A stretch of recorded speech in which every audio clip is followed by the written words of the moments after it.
Well, we're basically day 3 here, but we are in deep into the game.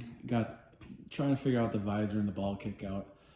I spent some time. I tried replacing the plug or the header on the power board just to see if that would help, because I saw a video did it.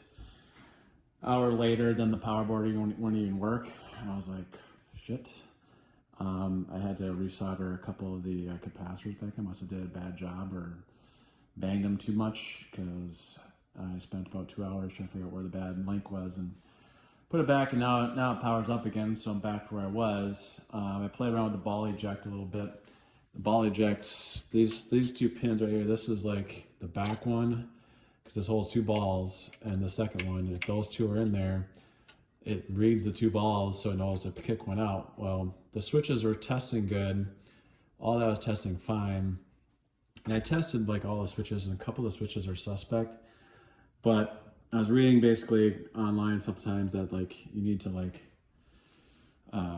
make sure the visor works. And so I'm kind of like, well, these are testing fine, and this solenoid that kicks this out, where it kicks the ball into the play, works. And so I'm not overly concerned about that. I kind of want to get other things fixed first, I guess, at this point. So after I investigated that, I kind of gave up on it.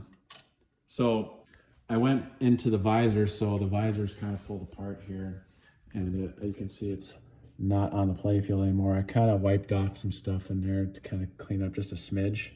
Looks better than 10 times better than it did. It's not a thorough cleaning yet, but it's still an improvement. And I'm trying to take the motor apart, and you can see this wasn't going down earlier, right?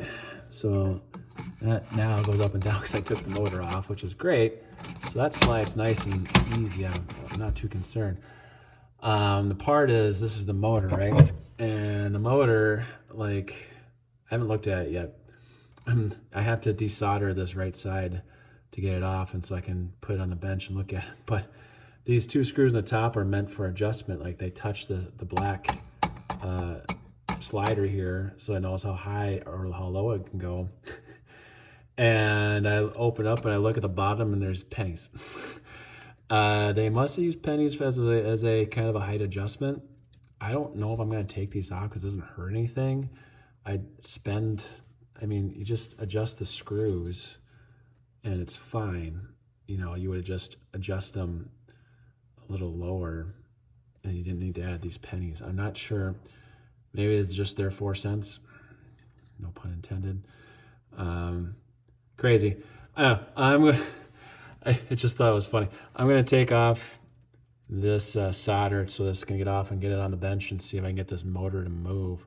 I tried twisting it once and it just didn't even spin. So that's a problem. It's not even the right position, because it would be, if it was down, well, it was up. So that's kind of the right position. Never mind.